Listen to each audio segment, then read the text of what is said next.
কোটা আন্দোলন ঘিরে সাধারণ শিক্ষার্থীদের ওপর হামলা ও সহিংসতার ঘটনায় আবারও নিজেদের প্রতিক্রিয়া জানিয়েছে জাতিসংঘ।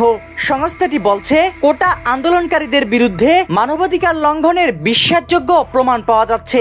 এছাড়া ছাত্র আন্দোলনের সঙ্গে জড়িত তরুণদের গণগ্রেফতার এবং রাজনৈতিক বিরোধিতার বিষয়ে উদ্বিগ্ন তারা। স্থানীয় সময় সোমবার জাতিসংঘের নিয়মিত ব্রিফিংয়ে বাংলাদেশ বিষয়ে দেয়া বিবৃতিতে এবং সাংবাদিকদের পৃথক প্রশ্নের জবাবে মহাসচিব অ্যান্তোনিও গুতেরেসের মুখপাত্র স্টিফেন ডুজারিক এ মন্তব্য করেন।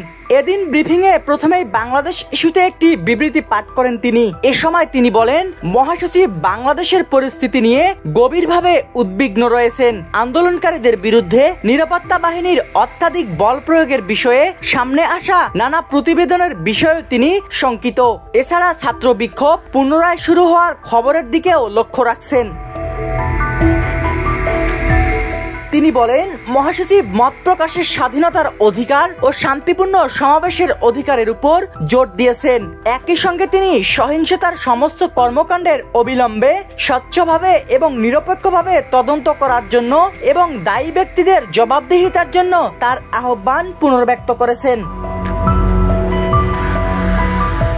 জাতিসংঘ মহাসচিবের মুখপাত্র আরো বলেন, আমরা বাংলাদেশের রাজধানী ঢাকা এবং নিউ ইয়র্কের সংশ্লিষ্ট কর্মকর্তাদের কাছে দেশের পরিস্থিতি সম্পর্কে আমাদের উদ্বেগ প্রকাশ করছি। আমরা মানবাধিকারের সম্মান সমুন্নত রাখার জন্য বাংলাদেশের প্রতি আহ্বান জানাই। দেশটি জাতিসংঘের শান্তিরক্ষা মিশনে শীর্ষ সেনা সরবরাহকারী দেশ। আন্দোলনকারীদের বিরুদ্ধে অভিযানে জাতিসংঘের লোগো সম্বলিত সাজোয়া যান ব্যবহারের বিষয়ে তিনি বলেন, আমরা আবারও স্মরণ করিয়ে দিচ্ছি যে জাতিসংঘের আওতায় থাকা সেনারা এবং পুলিশ যেসব দেশ থেকে আসেন তারা কেবল জাতিসংঘের শান্তিরক্ষা অভিযানের সময় শান্তিরক্ষী হিসেবে বাধ্যতামূলক কাজগুলো করার সময় জাতিসংঘের লোগো ও সরঞ্জাম ব্যবহার করতে পারবেন। এ বিষয়ে বাংলাদেশের সরকারকে নির্দিষ্ট মানদণ্ড মেনে চলার আহ্বান জানান তিনি। সাব্বির হোসেন, সোনালী নিউজ।